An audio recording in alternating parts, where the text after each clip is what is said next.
Menjelang peringatan Hari Ulang Tahun ke-80 Republik Indonesia, Pasar Tradisional Jatinegara, Jakarta mulai diramaikan oleh pedagang musiman uang yang menjajakan berbagai pernak-pernik dan bendera merah putih, di mana harga ditawarkan bervariasi mulai dari puluhan ribu hingga ratusan ribu rupiah. Pasar Jatinegara menjadi salah satu tempat favorit untuk berburu kebutuhan dekorasi jelang HUT RI. Selain menawarkan harga bersaing, keberadaan penjual musiman ini juga menghadirkan suasana yang meriah dan menarik perhatian warga. Harga pernak-pernik dijual bervariasi mulai dari Rp10.000 hingga Rp300.000, tergantung ukuran dan jenis barang. Meski permintaan mulai meningkat, sejumlah pedagang mengeluhkan penurunan omset dibandingkan tahun sebelumnya. Dan pemirsa, untuk informasi terkini terkait warga berburu pernak-pernik HUT RI, pemirsa, kita sudah bergabung dengan rekan kami Wenda Nura langsung dari Pasar Jatinegara di Jakarta Timur. Selamat siang Kak Wenda, bagaimanakah suasana di Pasar Jatinegara? Apakah sudah banyak warga yang berburu pernak-pernik merah putih di sana?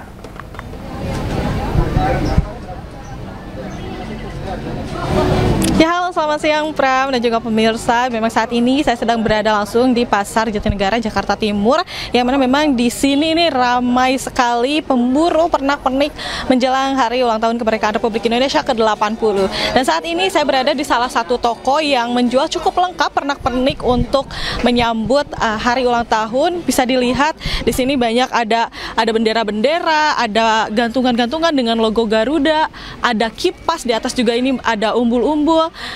Banyak sekali di sini, lengkap. Di sini juga ada semacam hiasan kepala. Ada yang I Love Indonesia tulisannya, Pram.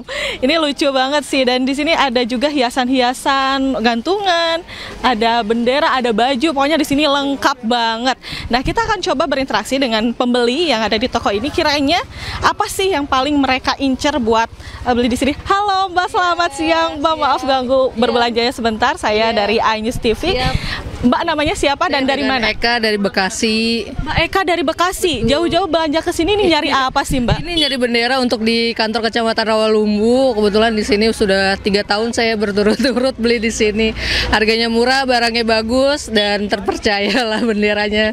Siap. Selain buat dipakai di kantor kecamatan nih, ada nggak yang dibeli buat di rumah sendiri gitu Mbak? Siap. Kebetulan dari pemerintah Kota Bekasi menganjurkan untuk aparatur sipil negara untuk membagikan satu bendera kepada masyarakat. Kebetulan juga saya membeli untuk dibagikan kepada masyarakat.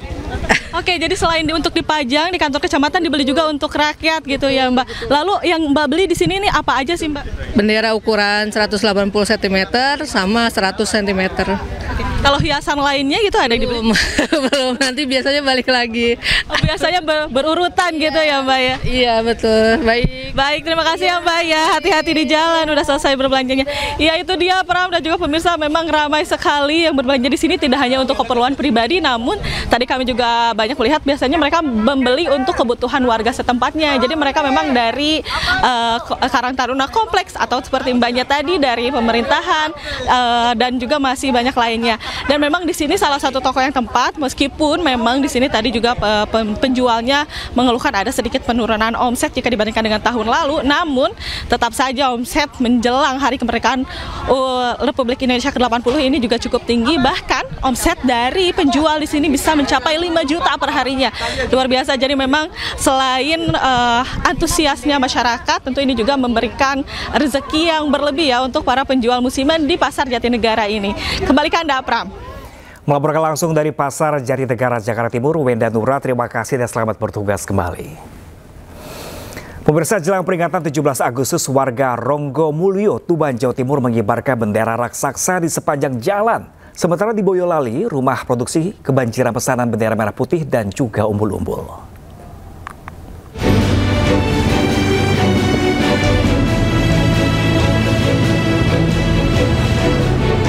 Semangat memperingati Hari Kemerdekaan RI 17 Agustus mulai terasa di berbagai penjuru daerah. Di Kabupaten Tuban, Jawa Timur, bendera berukuran raksasa terlihat di Jalan Wijaya Kusuma, Kelurahan Ronggomulyo, Kecamatan Tuban. Pemasangan bendera merah putih raksasa dengan ukuran panjang 1000 meter x 120 cm ini muncul dari warga yang ingin memeriahkan HUT ke-80 RI dengan cara berbeda. Uniknya bendera raksasa itu dibuat tanpa sambungan dan dikerjakan oleh warga setempat menggunakan mesin jahit. Warga harus bekerja siang malam selama hampir 3 hari. Ke-80 supaya persatuan kita semakin panjang, cinta tanah air kita semakin panjang, dan kita bisa menikmati hasil pembangunan di Indonesia ini juga semakin panjang. Sementara itu, salah satu rumah produksi bendera merah putih dan umbul-umbul di Desa Manggis, Mojosongo, Boyolali ramai pesanan. Pengrajin mengaku 2 pekan terakhir jumlah pesanan naik drastis hingga 100%. Permintaan terbanyak adalah bendera merah putih ukuran 60 x 90 cm yang umum digunakan di rumah warga setiap HUT kemerdekaan. Nah, kalau bendera sama umbul-umbul itu kalau sudah masuk bulan 6, bulan 7 gitu permintaannya biasanya udah mulai naik. Ada peningkatan harga nggak Mas? Ya natural sih Mas, standar. Bendera dijual dengan kisaran harga Rp5.000 hingga Rp20.000 per lembar. Sementara itu untuk umbul-umbul berkisar antara Rp15.000 hingga Rp30.000 per lembar tergantung ukuran. Jelang 17 Agustus, permintaan bendera merah putih diprediksi akan terus meningkat. Dari Tuban dan Boyolali, Pipit Wibawanto, Tata Ramanta, iNews melaporkan. Kita beralih ke informasi lainnya pemirsa, sebagai negara tropis yang terpapar sinar matahari berlebih ternyata menimbulkan resiko penuaan dini hingga kanker kulit. Sejumlah upaya bisa dilakukan untuk mencegah penuaan dini dan kanker kulit.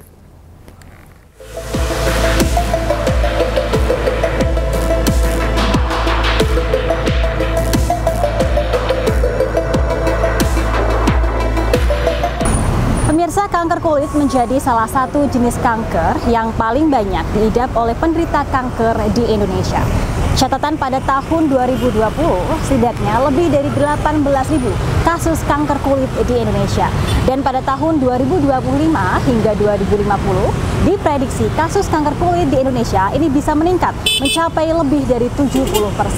Salah satu penyebabnya adalah karena Indonesia merupakan negara tropis, sehingga masyarakat terekspos dengan sinar matahari dan juga sinar UV yang cukup tinggi.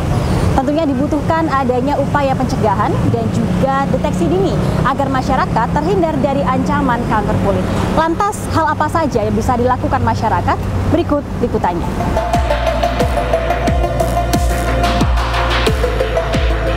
Sebagai daerah tropis, Indonesia diselimuti sinar matahari berlebih.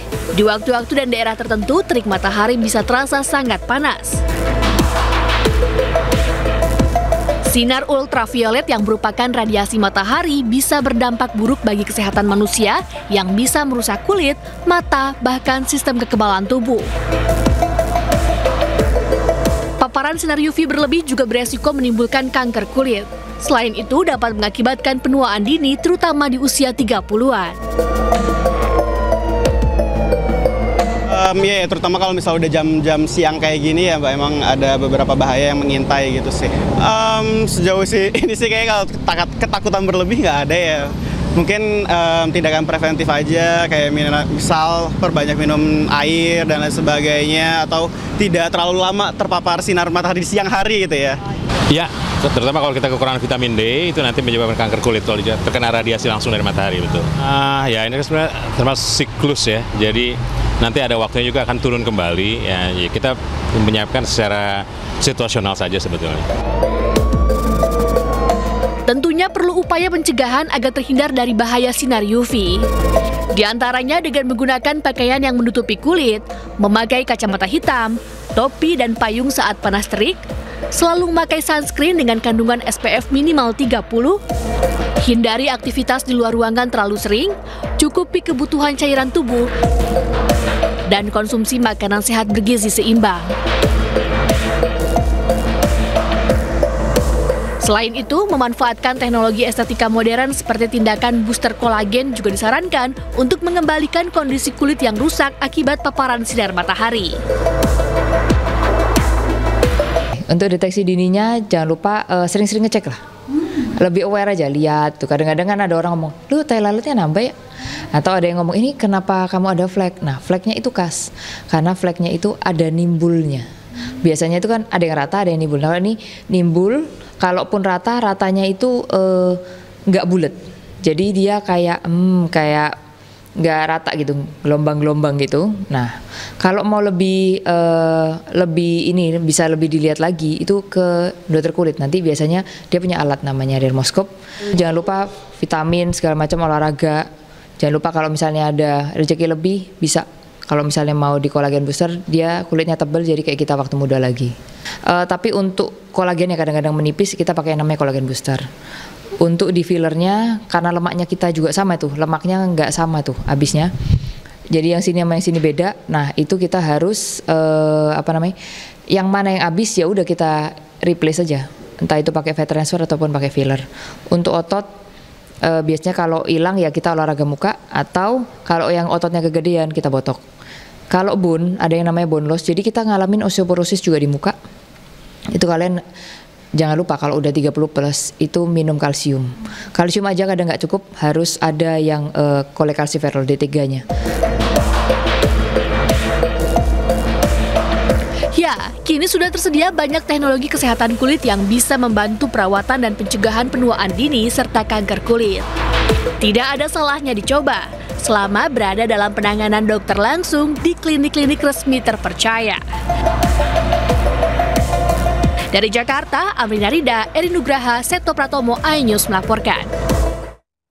Ya pemirsa, gelombang fenomena pengibaran bendera Jolly Roger dari anime One Piece mencuri perhatian para petinggi negara. Menko Polhukam RI Budi Gunawan menyebut ada konsekuensi hukum jika mencederai marwah bendera merah putih.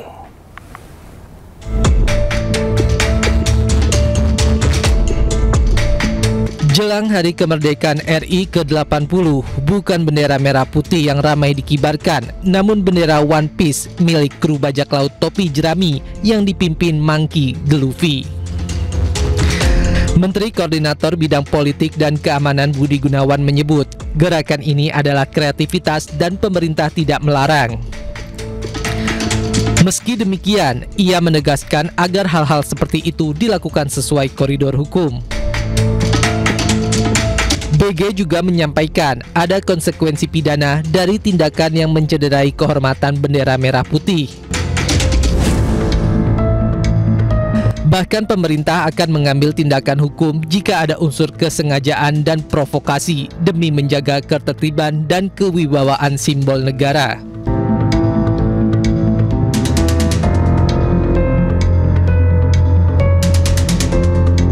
Terkait pengibaran Jolly Roger, Wakil Ketua Komisi Pemberantasan Korupsi periode 2011-2015 Bambang Wijoyanto turut angkat bicara.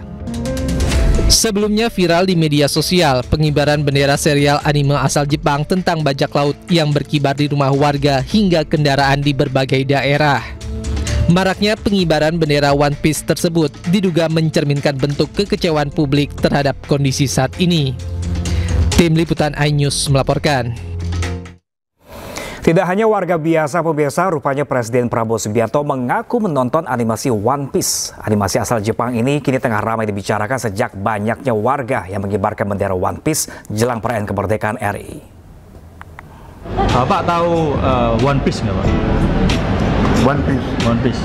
Kartun apa ya? Anime. Anime ya, anime. Nah, ya tapi saya nggak terlalu mengikuti. Pak Prabowo tahu One Piece. Tapi nggak terlalu. Siapa sangka ternyata Presiden Prabowo Subianto penonton animasi One Piece. Walaupun tidak terlalu mengikutinya, kepada pesohor Bayu Skak, Prabowo mengaku mengetahui anime buatan Jepang itu. Tidak hanya Prabowo, mantan Cawapres 2024 Anies Baswedan juga mengaku penonton setia One Piece. Anies bahkan pernah mengunggah kebersamaan bersama keluarga sambil menonton serial Jepang itu. Lain Anies, lain Sri Mulyani. Menteri Keuangan itu mengaku menyukai karakter Monkey D. Luffy, tokoh utama dalam serial populer itu. Sri Mulyani bahkan pernah meniru gaya Luffy dengan topi jerami berpita merahnya yang khas. Wapres Gibran Raka Buming Raka juga tidak mau ketinggalan. Saat deklarasi pemilu damai, ia terlihat memakai aksesoris One Piece. Serial One Piece memang sangat populer. Kisah Monkey D. Luffy itu bahkan disukai berbagai generasi, dari anak-anak hingga orang tua, dari pelajar hingga presiden. Kini fenomena baru muncul, alih-alih mengibarkan bendera merah putih, warga justru mengibarkan bendera One Piece. Anggota Komisi 3 DPR RI Firman Subiagio menilai fenomena ini berbahaya karena akan menimbulkan konflik politik. ini bisa menimbulkan masalah ketika tidak ada edukasi tentang One Piece ini. Oleh karena itu ini bisa menimbulkan hal-hal yang negatif dan bisa menimbulkan konflik politik. Nah, oleh karena itu ini harus menjadi perhatian kepada aparat penegak hukum, hendaknya atribut-atribut yang ada motivasi-motivasi tentu itu harus ada larangan, harus dilarang, bahkan kalau perlu harus dirampas begitu. Lewat karya animasi, tentunya tidak hanya politikus yang bisa menggunakannya untuk kepentingan politik. Selama tidak melanggar hukum, rakyat pun bisa menggunakannya untuk menyampaikan aspirasi mereka. Tim Liputan iNews melaporkan. Aksi damai bela Palestina selamatkan Gaza kembali digelar di Monas, Jakarta Pusat. Menteri Luar Negeri Sugiono yang turut hadir dalam aksi menyatakan akan memberikan bantuan beras untuk warga Gaza 10.000 ton beras. Sejak Minggu pagi, ribuan pengunjuk rasa dari Jakarta dan sekitarnya sudah mendatangi kawasan Monas. Dengan pakaian dominasi putih-putih serta membawa bendera Palestina. Pengunjuk rasa kembali suarakan dukungan untuk Gaza. Pengunjuk rasa menuntut dibukanya kembali blokade jalur di Rafah agar bantuan bisa masuk ke Palestina hingga warga Gaza tak kelaparan lagi. Sementara Menlu Sugiono yang turut hadir dalam aksi menyatakan Indonesia terus kirimkan berbagai bantuan untuk rakyat Palestina dan terbaru pemerintah akan kirimkan bantuan makanan 10.000 ton beras. Bantuan merupakan bentuk nyata dukungan rakyat Indonesia untuk rakyat Palestina. Kita juga akan mengirimkan bantuan makanan 10.000 ton beras dalam waktu dekat ke Palestina. Sekali lagi, ini adalah rasa kemanusiaan kita yang terusik. Banyak anak-anak, banyak wanita, banyak orang-orang yang tidak berdosa yang menjadi korban dari kekejian dan kekejaman ini. Pengiriman bantuan kemanusiaan melalui udara ke-59 yang dipimpin UEA dan Yordania ke Gaza berlangsung pada hari Jumat. Aksi kemanusiaan ini juga diikuti sejumlah negara seperti Perancis, Jerman, Italia, dan juga Spanyol. 7 pesawat angkut militer berpartisipasi dalam operasi tersebut. Uni Emirat Arab telah berhasil melaksanakan penerjunan udara ke-59 sebagai bagian dari operasi Burung Kebaikan di Gaza. Upaya UEA telah menginspirasi negara-negara lain untuk melaksanakan operasi udara serupa guna mengatasi krisis kelaparan di Gaza. Pengiriman udara ini dilakukan sebagai bagian dari operasi Chivalrous Knight 3 ke wilayah Gaza yang paling parah terkena dampak. Aksi ini menyusul pengumuman resmi oleh militer Israel tentang adanya jeda kemanusiaan untuk mengirimkan bantuan kemanusiaan melalui udara.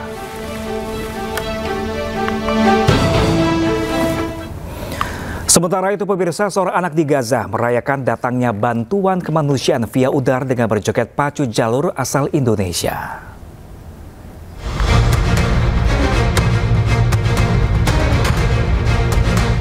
Bocah laki-laki bernama Yasser ini berjoget aura farming, tren joget pacu jalur asal Indonesia di sebuah kamp pengungsian di Gaza. Ia berjoget menyambut datangnya bantuan kemanusiaan yang dikerahkan dari udara oleh pesawat Uni Emirat Arab. Bantuan ini menjadi kabar gembira bagi warga Gaza yang telah lama mengalami krisis kemanusiaan dan juga kelaparan.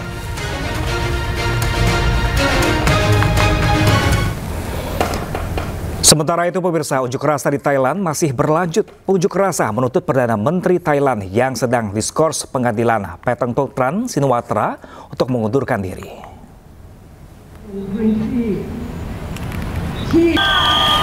Ribuan warga Thailand berunjuk rasa di dekat Monumen Kemenangan Bangkok. Pengunjuk rasa menyanyikan lagu-lagu patriotik hingga kibarkan bendera nasional.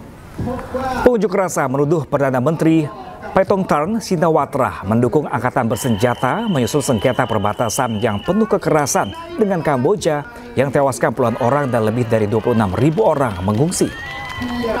Paetongtarn sendiri diskors oleh Mahkamah Konstitusi bulan lalu setelah percakapannya dengan ex-pemimpin Kamboja Hun Sen bocor dan beredar luas.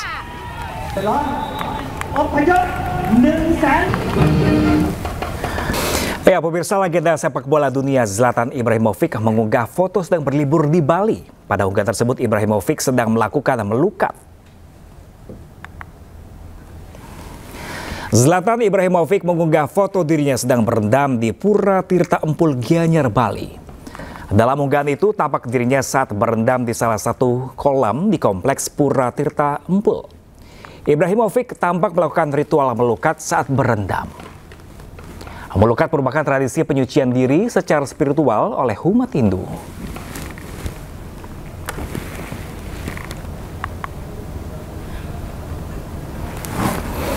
Sementara itu, pemirsa, Persib Bandung mengalahkan tim asal Australia Western Sydney Wanderers dalam laga pramusim di Gelora Bandung Lautan Api dengan skor tipis 1-0. Dan pemirsa, informasi ini juga sekaligus menutup jumpa kita di siang hari ini, pemirsa. Temukan informasi-informasi terbaru lainnya di www.ais.id dan cuplikan tayangan berita iNews dapat Anda saksikan di kanal YouTube @officialinews. Ya, pemirsa, dapatkan informasi terbaru Anda dengan berita-berita aktual juga hangat dan sejukan dulu dengan air mineral yang murni dan juga alami. Saya Pram Senjaya pamit undur diri. Selamat beraktivitas, terima kasih dan sampai jumpa.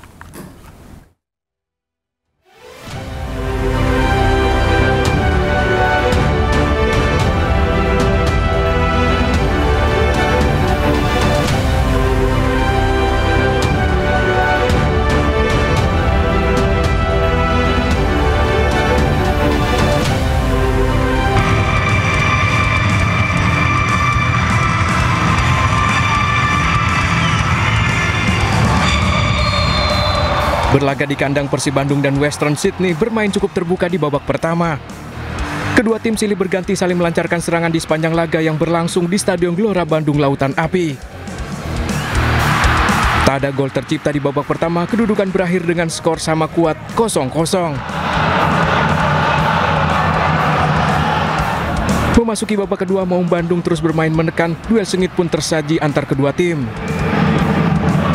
Tim tamu nyaris membobol gawang Persib di menit 53 melalui tendangan bebas Stefan Urgakovic. Beruntung tendangannya hanya mengenai mister gawang. Menit 59 skuad Bojan Hodak memastikan kemenangan. Gol dicetak melalui tendangan jarak jauh William Marsilio. Bola yang sempat dibuang kiper jatuh di kaki William, dilesatkannya dari luar kotak penalti.